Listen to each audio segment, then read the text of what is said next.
Bonjour, je suis le Dr David Shapiro, je suis chirurgien ophtalmologiste à Paris, je suis le vice-président et le cofondateur de l'UFML Syndicat. Depuis 2012, nous alertons sur les dangers qui pèsent sur la médecine.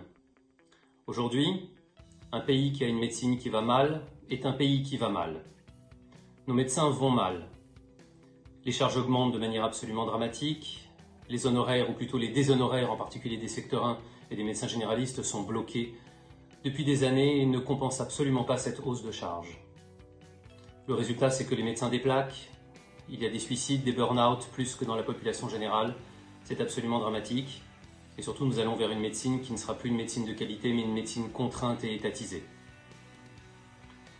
Les médecins ont accepté depuis trop longtemps, parce qu'ils sont liés par leur déontologie et à leurs patients, d'être la variable d'ajustement du système et de ce système. Et il faut que ça cesse, parce que sinon, nos patients ne pourront plus être soignés correctement, faute de médecins et faute de soins de qualité, car ils seront contraints par des financiers. Le régime de retraite actuel est un régime qui va dans le mur, nous le savons, nous en sommes conscients. Mais la réforme actuelle est une mauvaise réforme.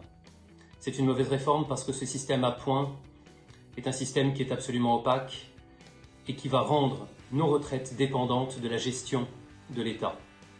Or, nous savons à quel point cet État est un mauvais gestionnaire.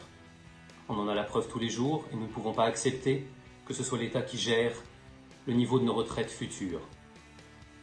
De plus, la réserve qui est obtenue par des sacrifices des médecins aujourd'hui, qui est une réserve positive de ce régime autonome qui ne coûte rien à personne, il est bien sûr inadmissible que ce surplus, ces réserves, soient spoliées, volées et réinjectées dans le régime général. C'est absolument inadmissible et nous ne pouvons pas l'admettre. Rejoignez le collectif SOS Retraite. Bien entendu, les cabinets doivent être fermés à partir du 3 février. C'est important, il faut se lever, il faut résister. Rejoignez-nous.